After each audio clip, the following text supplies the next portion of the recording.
Okay mga kababayan, Chris Ulo po at welcome back po ulit dito sa ating YouTube channel. Nako, ito mga kababayan, update lamang ho tayo sa kaganapan.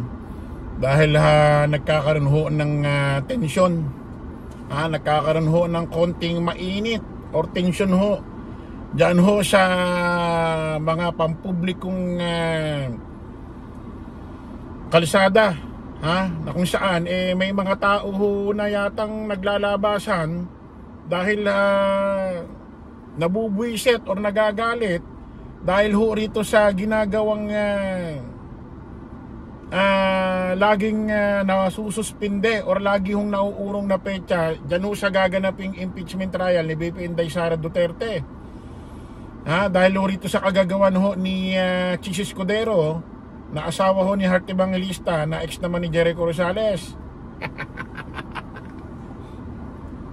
Pati ho si Senadora Risa Ontiveros ay talagang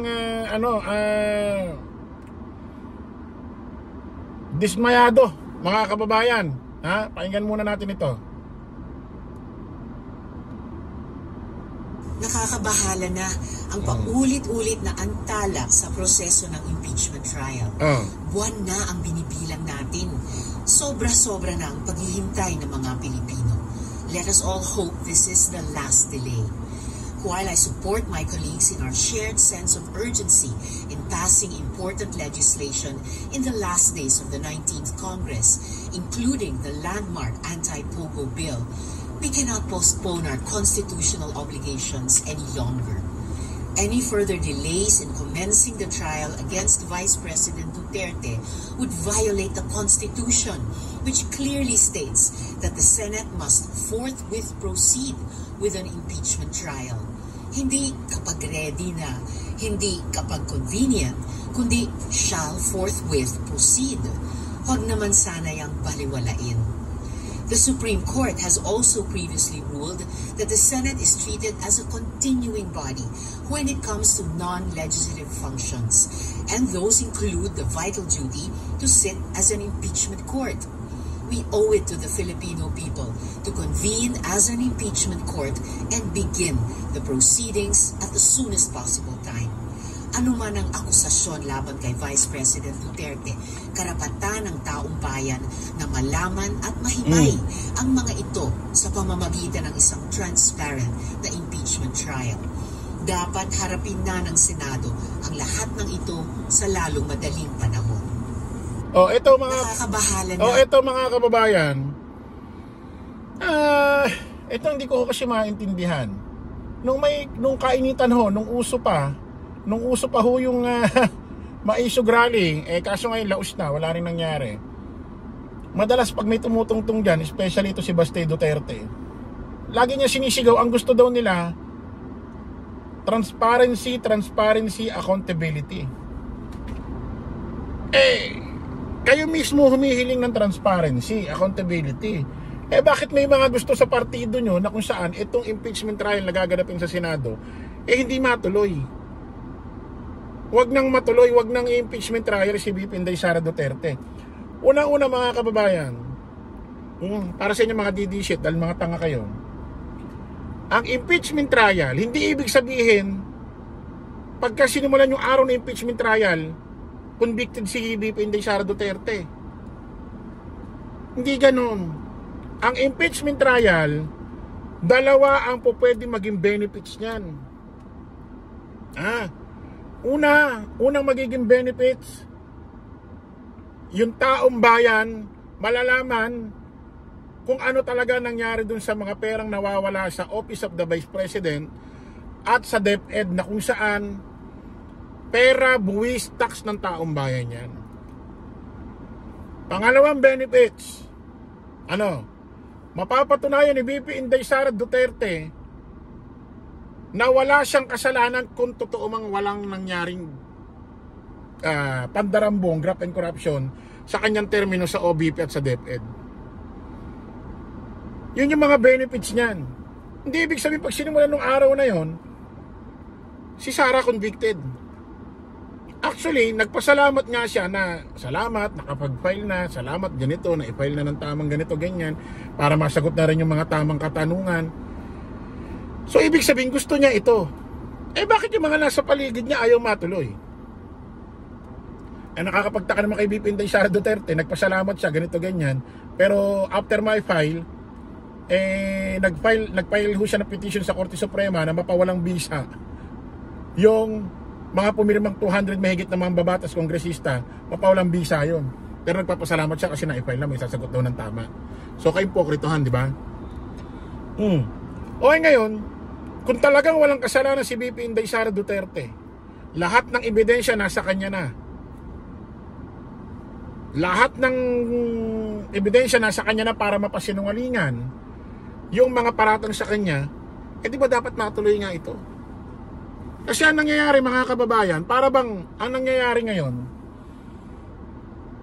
itong mga tropa niya sa kanilang grupo na DDS, especially mga politikong kadikit nila, para bang wala nang pakialam kung saan talaga na, wala nang silang pakialam kung yung pera saan napunta. Asan ba, ano ba nangyari talaga? Kasi yung impeachment trial, mga kababayan, itong elements po yan ng impeachment trial ni VP Inday Sara Duterte. Hindi lang ho tungkol sa graft and corruption or plunder. Or sa pandarambong, hindi lang ho yun. 7 elements ho yan. 7 elemento. Pag-uusapan yan, iba't ibang klaseng impeachment cases. So, para bang ang nangyayari, itong mga kadikit nilang politiko, wala nang pakialam sa katotohanan kung saan napunta yung mga pera na yan, kung ano-ano ang katotohanan sa issue na yan. Basta ang importante, maproteksyonan si VP Inday Sara, that's it. Ganon. Ganon ang ano nila. Ganon ang ano nila, ang mindset nila. Hindi na nila gusto rito malaman yung katotohanan. Ang gusto nila mangyari, maproteksyonan si VP Inday Sara Duterte. Kita nyo sagot ni Robby Padilla nung nakaraan, nung may rally ang Iglesia ni Cristo. Ano sagot niya doon sa isang interview? Ano pa ba ma-expect niyo sa akin? Ano pa ba ang ganito, ganyan? Syempre no ko dyan. Tingnan mo, hindi pa nahahatag ang ebidensya, no agad. So ibig sabihin, bumabatay si Senador Robin, hindi sa ebidensya. Bumabatay siya kung saan, ano ang kaugnayan niya sa pamilyang ito. Doon siya bumabatay. Ito si Sara, kaibigan ko. Ito si Sara, anak to ng puong ko, si Digong.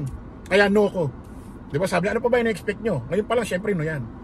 Isipin mo kung di ba naman tangang senador ito? Ba't ka magnono? Hindi mo pa nakikita ebidensya. Hindi ka ba naman bobong senador ka? Ha? Ito si Amy Marcos. Ano sagot? Nung nandun siya sa dahig, nung dumalaw siya doon sa Netherlands. Aminin nyo na, talo na, ganito, ganyan. Aminin niya, hindi na matutuloy ang ano. Ibig sabihin, gusto niya hindi matuloy. Kapag di mo tinuloy, hindi malalaman ng taong bayan kung saan napunta ang milyong-milyong nawawala, questionable dyan sa DepEd at OBP. Ngayon, kung sasabihin nyo na may Chris Ulo, bakit yung ahensya lang ni Sara ang iniimbestigahan? Yun doon may naglabas ang ebidensya. Kung may nalalaman kayo na mga grab plunder, mga pandarambong, pag nanako sa mga ahensya, di ilabas nyo para maimbestigahan. Tingnan nyo kay Arnel Ignacio, inilabas mismo ng mga taga doon sa OWA na may nangyayaring pandarambong, graft and corruption sa pamumuno ni Arnel Ignacio. Dinala sa Malacanang, ni-receive ni Bersamin.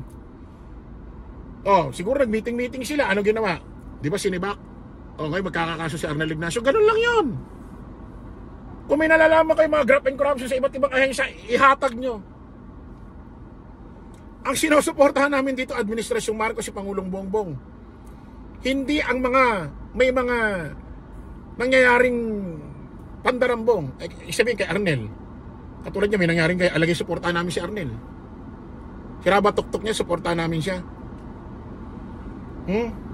Ganun lang kasimple. Hindi kami panatiko. Ang gusto namin dito, katotohanan.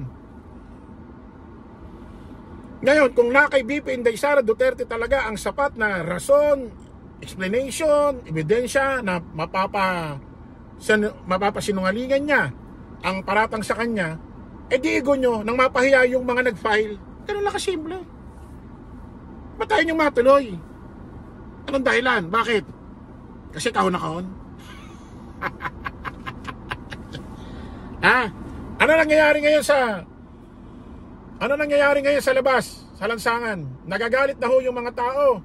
O may mga nagluluso ba na? Ha, baka mangyari to yung kay tulad kay Erap. Hindi na natuloy yung impeachment trial. O, nainis yung mga tao, nagpunta na ng EDSA. Pinatalsik si Erap. Kaya ikaw, Bipinday Sara Duterte, baka matulad ka kay Erap, maglabasan yung mga tao sa EDSA Shrine. Patalsikin ka. Kauna-unahang magsasama-sama ang taong bayan para magpatalsik ng isang vice president.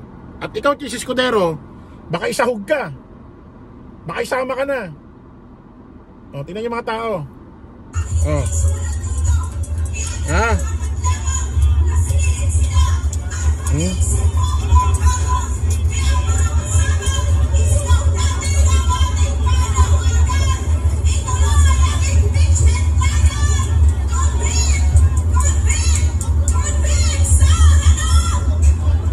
Ayan ha.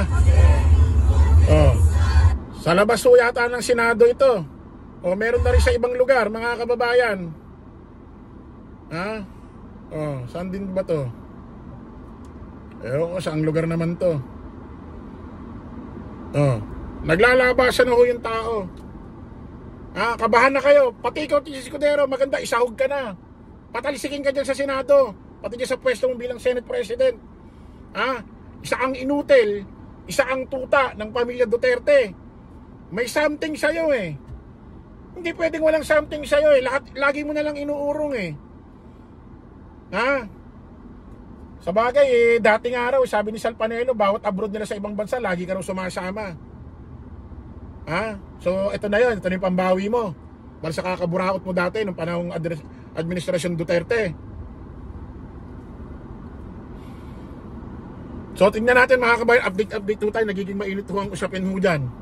Basta ho tayo mga kababayan, support tayo kay Pangulong Bongbong Marcos. Mabuhay ang sambayan ng Pilipino. Mabuhay tayong lahat. Mabuhay si Pangulong Bongbong Marcos. Mabuhay ang First Family. Mabuhay tayong lahat.